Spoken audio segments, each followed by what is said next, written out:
కానీ బహుశా ఏంటంటే సంవత్సరం పాటు నీ నెత్తి మీద ఇలా నీళ్లు జల్లించుకుంటూ ఇలా ఉన్నావు చూడు, ఇంత భయంకరమైనటువంటి పరిస్థితి ఉంది చూడు, బహుశా ఈ సంవత్సరం నీ జీవితంలో నిన్ను కాపాడుకుని ఉండేవాడువేమో. బహుశా ముందుగానే ఈ వీళ్ళు చేసేటటువంటి దుశ్చర్యని కొద్దిగా ఓపెన్ మైండ్తో ఆలోచించేటటువంటి అవకాశం నువ్వు తీసుకుని ఉండుంటే కనుక బహుశా ఈ రోజు ఇక్కడ కూర్చోవలసినటువంటి అవసరం లేదు. ఈ పంచాయతీ అక్కడ పెద్దల సమక్షంలోనే పెట్టి సింపుల్గా విడాకులు తీసుకుంటావో, ఆ అమ్మాయి పరువే తీస్తావో, లేదంటే ఇంకో కేసు పెట్టి వాళ్ళని బొక్కలో ఇస్తావో, అదంతా ఏదైనా చేసి ఉండేవాళ్ళు. నేను ఇలా అనుకోలేదు సార్. ఫస్ట్ డబ్బు సంపాదించాలి కదా, తర్వాత ఏం చేయాలి. అదే దానికే వస్తున్నాను ఇక్కడ. ఏంటంటే క్లియర్ కట్గా ఈ అమ్మాయి ఎందుకో నీకు అయిస్థితి చూపెడుతుంది. పోనీ ఇంట్లో ఒక హౌస్ వైఫ్గా ఇష్టపూర్వకంగా చేసేటటువంటి పనులను కూడా పోస్ట్పోన్ చేస్తుంది. వాళ్ళ ఫ్యామిలీ మెంబర్స్కి ఇష్టం చూపెట్టలేదు, నీకు చూపెట్టట్లేదు. ఆఖరికి ఏ స్థాయి వరకు ఇగ్నోరెన్స్ అంటే కనుక నువ్వు పగలు రాత్రి డ్యూటీ చేసి నువ్వు అన్యాయం అయ్యో బాధపడ్డా, అంతవరకు నాకు అర్థమైంది. ఏ స్థాయి వరకు ఇగ్నోరెన్స్ అంటే కనుక ఒక ఆడపిల్ల 5 నెలల ఆడపిల్ల అమ్మాయి ప్రెగ్నెన్సీ క్లియర్ కట్గా కనిపిస్తుంది. పట్టించుకోడు కదా సార్. ఫస్ట్ బాబు నువ్వు ఆగుతావా? ఇంకా ఆపేసి నీ స్పీచ్లు. ఆ ప్రెగ్నెన్సీ అక్కడ క్లియర్ కట్గా కనిపిస్తున్నటువంటి ఒక గర్భం కూడా కనిపించట్లేదు. ఎందుకయ్యా ఆ మాత్రం కూడా తెలియదు. అట్లీస్ట్ ఫిజియలాజికల్ సైన్స్ కానీ లేదంటే సైకలాజికల్ సైన్స్ కానీ ఆ అమ్మాయి బాడీ పరమైనటువంటి చేంజెస్ కానీ మనకు క్లియర్ కట్గా అందరికీ కనిపిస్తున్నాయి. ఫస్ట్ టైం ఇక్కడికి వస్తున్నప్పుడే ఆ అమ్మాయి 10 మినిట్స్లో మనకి ఈ అమ్మాయి ప్రెగ్నెంటా అనే డౌట్ ఇక్కడ కూర్చునే పెద్దవాళ్ళకి మాకు అనిపించింది. నీకు కనిపించలేదు అంటే కనుక సంవత్సరం పాటు ఇంకేమనుకోవాలి? సంవత్సరం కాదులే, 5 నెలల క్రితం నుంచి ఇప్పుడు వరకు జరిగినటువంటిది లేదండి. ఎందుకంటే నేను రాత్రి 10ంటికి వస్తానండి, 10ంటికి వచ్చేటప్పటికి ఆవిడ పడుకుంటుంది. ఏమయ్యా నువ్వు శారీరకంగా కలవనప్పుడు నీకు ఒక ఆలోచన రావాలి, ఎందుకు ఈ అమ్మాయి రోజు రోజుకి ఆ అమ్మాయి కడుపు ఎందుకు పెద్దగా అవుతుంది అనేటటువంటి మినిమం కామన్ సెన్స్. ఇవి ఏ అసెస్మెంట్స్ చేయకుండా ఈరోజు ఇక్కడ కూర్చుని అతను అప్పుడు వాస్తవానికి ఏంటంటే ఆ అబ్బాయిని నువ్వు రెడ్ హ్యాండెడ్గా వీళ్ళు డెలివరీ ఇవ్వటానికి వెళ్ళి అన్నీ షాకింగే నీ జీవితంలో. ఏంటంటే నీ ఫస్ట్ నైట్ వేరే వాడి ఫస్ట్ నైట్ అయ్యింది. నువ్వేమో వచ్చి వేరే చోటకి వెళ్తే కనుక ఎంతమంది జీవితంలో ఇది జరుగుతుందో నాకు తెలియదు. కానీ మామూలుగా ఒక ఫుడ్ డెలివరీ చేయడానికి వెళ్తే కనుక అక్కడ నీ భార్య నగ్నంగా వచ్చి డెలివరీ తీసుకుని టప్మని నీ మొహం మీద తలిపేసేస్తే కనుక ఇదేంటి నా భార్య ఇక్కడ ఉంది ఏంటి అని చెప్పి ఒక 10 నిమిషాలు అక్కడ వెయిట్ చేయటమో, లేదంటే ఇరుగు పొరుగును పిలిచి అక్కడే పంచాయతీ పెట్టడమో, ఇది ఎవిడెన్సు. ఎంతకాలం నా భార్య దొరకపోవటానికి ఇదనమాట కారణం. ఇది బంగారమైనటువంటి ఎవిడెన్స్. ఇక్కడ ఎంత కావాలంటే అంత సేకరిద్దాం అనేటటువంటి మినిమం కామన్ సెన్స్ లేకుండా నెక్స్ట్ డెలివరీ ఎప్పుడు అని చెప్పి ఇంటికి వెళ్ళిపోయి అక్కడేమో వచ్చి మీ ఆవిడ వచ్చిన తర్వాత అప్పుడు నువ్వు అడిగావు, అప్పుడు తేరుకున్నావు.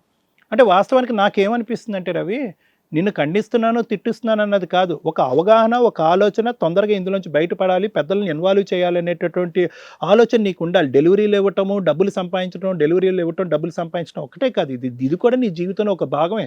నువ్వు మోసపోతున్నావు, ఘోరంగా మోసపోతున్నావు. ఆఖరికి వీళ్ళు వచ్చి చెప్పేటటువంటి అంశం ఏంటి? ఎలా ఉంది వీళ్ళు కదా? 10 సంవత్సరాల పాటు వీళ్ళు వెళ్ళి కలిసి ప్రయాణం కాదు. మా ఆయన తాగుతాడండి, తాగిన తర్వాత కొడతాడండి, అనుమానిస్తాడండి, కాబట్టి నేను అందులోకే ఆ జీవితంలో ఉండలేక నా పాత బాయ్ ఫ్రెండ్తో మళ్ళీ కలిసిపోయాను అనేటటువంటి కథ వీళ్ళు బయటకు వెళ్ళి చెప్పడానికి ఒక అవకాశం అనమాట ఈరోజు. ఇందాక అంటుంది కదా అమ్మాయి, దానికి వాడు వకాలతో చెప్తున్నాడు కదా. వాడు ఏమంటున్నాడు?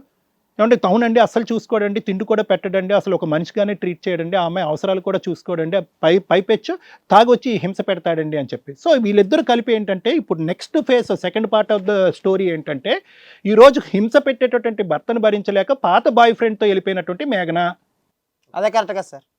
ఫుడ్ పెట్టలేను సార్, నేను డ్యూటీకి వెళ్ళాలా, వీళ్ళకి ఫుడ్ చేసి పెడతా ఉన్నారు, రూమ్ ఫుడ్ పెట్టాలా సార్, నేను చూసుకోవాలంటే తప్పలేదు నాన్న. డ్యూటీకి వెళ్తాం, ఎంత డ్యూటీ అన్నా చేసుకో, ఎంతన్నా కష్టపడు, ఎంతన్నా సంపాదించు, ఓపిక అవకాశం ఉన్నప్పుడు డబ్బులు సంపాదనలో పట్టడం అనేటటువంటిది గ్రేట్. దానికి నేను హ్యాట్సాప్ చెప్తున్నాను. నీలాగే అందరూ కష్టపడాలి. ఆ అమ్మాయి కష్టపడకపోయినా వేరే చోట నుంచి ఫ్రీ గిఫ్ట్లు తెచ్చుకుంటున్నా, నువ్వు బయటకు వెళ్ళి కష్టపడి ఇంటిలో 10 చూసుకుంటున్నావు, అంతవరకు ఓకే. కానీ ఒక ఆడపిల్ల నా దగ్గరికి ఎందుకు రావట్లేదు సంవత్సరం బట్టి అనేటటువంటి మినిమం ఇంగితం లేదు. ఈ అమ్మాయి నేను లేనప్పుడు ఎక్కడికి వెళ్తుందనే ఆలోచన లేదు. ఈరోజు 5 నెలల ప్రెగ్నెంట్ అయినటువంటి ఆడపిల్ల అంత పెద్ద కడుపు వేసుకుని అక్కడ కూర్చుని ఇంట్లో పనులు చేసుకుంటున్నటువంటి ఆడపిల్ల నీకు కనిపించట్లేదంటే కనుక డ్యూటీ ఒకటే కాదు, నీ జీవితం కూడా ఇంపార్టెంట్ అని నేను చెప్తున్నాను. అది అర్థమవుతుందా? అర్థమైంది సార్. కృష్ణకి ఖచ్చితంగా ఏదో ఒక హైపర్ యాక్టివిటీ డిసార్డర్ అనేది ఏదో ఉంది మేడం. ఎందుకంటే ప్రేమ సార్, అది అదే ప్రేమకి నిర్వచనం నువ్వు మాకు చెప్పక్కర్లేదు. కానీ ప్రేమ గురించి మేము నీకంటే గొప్పగా వర్ణిస్తాం. కానీ అదే దయచేసి ఒక 2 నిమిషాలు. కృష్ణ స్పీడ్ చూస్తుంటే ఏంటంటే కనుక మేడం, ఇది వీళ్ళిద్దరిది అసలు ప్రేమ అంటారా, లేదంటే నలుగురిని మోసం చేసి అసలు ప్రేమ అనేటటువంటి పదం వాడటానికి అసలు వీళ్ళకి అర్హత ఉందా లేదా అని నాకు అనిపిస్తుంది. ఒక పక్క నుంచి ఏమంటున్నారు, ఎందుకయ్యా సార్ మీరు ప్రేమించుకున్నప్పుడు పెద్దలు పెళ్లి చేయనప్పుడు మరి మేము మేము అలాగే ఉండాలి కదా సార్ మేము. నీ వరకు వస్తానమ్మా కదమ్మా, నీ వరకు వస్తా. అదే నేను ఇప్పుడు అదే డిఫైన్ చేస్తున్నాను. పెద్దలు ఒప్పుకోనప్పుడు, పెద్దలు అడ్డం పడినప్పుడు, పెద్దలు మేము చచ్చిపోతాము, మీ క్యాస్ట్లు అడ్డంగా వస్తున్నాయి, క్యాస్ట్లు కరెక్ట్ కాదు కాబట్టి మీ ఇద్దరికి పెళ్లి చేసే ఉద్దేశం లేదు మాకు, మీరు ప్రేమించుకుంటే ప్రేమించుకున్నారు కానీ ఇక్కడతో ఆ ప్రేమకి తుది పలుకు పలికి మేము చూపెట్టేటటువంటి పెళ్లిని చేసుకోండి అనేటటువంటి పెద్దల యొక్క మాట మీరు విని ఈ పెళ్లి చేసుకున్నారంటే దాని అర్థం ఏంటి? అది కూడా ప్రేమేగా. అది నేను అడుగుతున్నా. ప్రేమగా చూసుకోవాలి కదా సార్. ఒక్క నిమిషం కృష్ణ ఆగు. ప్రేమగా చూసుకోవాలి కదా. కృష్ణ, డాక్టర్ గారు మాట్లాడేటప్పుడు నువ్వు మధ్యలో మాట్లాడొద్దు. చాలా సార్లు అప్పటి నుంచి నువ్వు మాట్లాడుతూనే ఉన్నావు, ఆగు. సో అక్కడ ఆ ప్రేమని ఈరోజు త్యాగం చేసి, అంటే ముందు చూపు లేకపోవటం అనేది ఏంటంటే కృష్ణ యొక్క స్పీడ్ ఎలా ఉంటుంది అంటే కనుక ఈరోజు ఏదో విధంగా ఈ అమ్మాయిని తన వశం చేసుకోవాలి, తల్లిదండ్రులు ఒప్పుకోకపోతే కనుక బయట వెళ్ళి తాళి కట్టేసేయాలి. ఒకప్పుడు ఈ అమ్మాయి ఇక్కడ వేరే తాళి కట్టినా కూడా ఆ అమ్మాయిని ఫస్ట్ నేనే అనుభవించాలి. ఈ లెక్క ఏదైతే ఉందో అంటే ఎక్కడికక్కడ మన స్వార్థపూరితమైనటువంటి ఆలోచనలతో మనం అమ్మాయిని గెలుచుకుని ఆ అమ్మాయిని నేను ఏదో విధంగా నేను ఇచ్చేయాలి, దీనికి ఎంతమంది నాశనం అయిపోయినా పర్లేదు, అందులో చాలా సెకండరీ. ఈ అబ్బాయి ఎవరైతే ఉన్నాడో అసలు రవి గురించి ఇక్కడ ఎవరన్నా ఆలోచించారు అంటే కనుక నమ్మశక్యంగా లేదు, ఎవరు ఆలోచించలేదు. ఆఖరికి ఏంటంటే మీరు ప్రేమ ఇది ప్రేమ కాదా, పెద్దలు ఒప్పుకోకపోతే ఇలాంటి పెళ్లి చేసుకోకూడదు అని మీరు అడిగేటటువంటి మాట కృష్ణ, మరి మీ తల్లిదండ్రులు ఎక్కడున్నారు, మీ పేరెంట్స్ ఎక్కడున్నారో నాకు తెలియదు కానీ నిజంగా ఖచ్చితంగా వీళ్ళ పేరెంట్స్ ఊరేసుకుని చచ్చిపోతారు, ఈరోజు చచ్చిపోతారు. ఇది చూశారు. ఏదంటే కనుక ఒక ఆడపిల్ల ఈ విధంగా ఒక మోసపూరితమైనటువంటి ఒక పెళ్లి చేసుకుని అందులోంచి బయటకు వచ్చేసి వేరే వ్యక్తితో సంబంధం పెట్టుకుని అతనితో గర్భవతి అవుతుంది, ఏదైతే మా పేరెంట్స్ అప్పుడు చచ్చిపోతారని చెప్పి ఈ అమ్మాయి పిచ్చి జాగ్రత్త తీసుకుందో, ఇప్పుడు అదే మాట మీ పేరెంట్స్ని అడుగుది. కానీ ఇప్పుడు మేము ఫోన్ కలుపుతాం, అదే మాట నీ పేరెంట్స్ని అడుగుతాను, తాళి కట్టింది అతనితోనా ఇతనితోనా, ఎవరితో నువ్వు గర్భవతి అయ్యావనేటటువంటిది ఇదే మాట, ఇదే దమ్ము ధైర్యంతో మీ పేరెంట్స్ని అడుగు.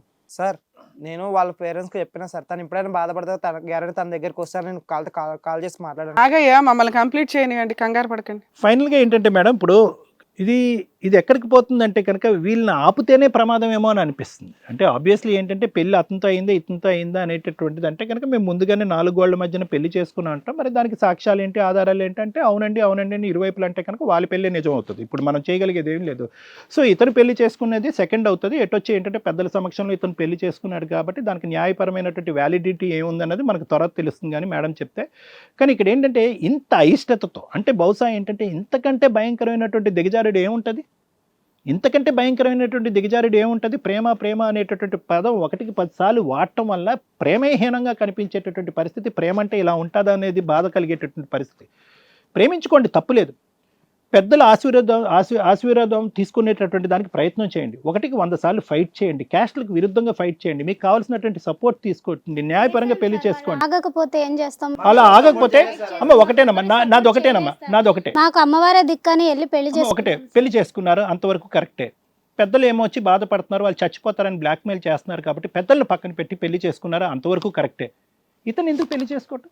ఇప్పుడు ఒకటి మీ ప్రేమ గొప్ప, ఒకటే మేఘన, దాంతోనే బతకాలనుకున్నా సార్, ఇంకా అమ్మాయిని పెళ్లి చేసుకోవాలని నాకు లేదు సార్. అదే చేద్ది కానీ మేఘన ఒకే పాయింట్ మీ ప్రేమను కాపాడుకోలేనటువంటి ప్రయత్నంలో ఈ రోజు రవి జీవితాన్ని ఏం చేద్దామని అనుకుంటున్నా. ఎందుకు అన్యాయం అవుతుంది సార్? తను ఇంకో పెళ్లి చేసుకుంటా. ఎలా పెళ్లి చేసుకుంటారమ్మా?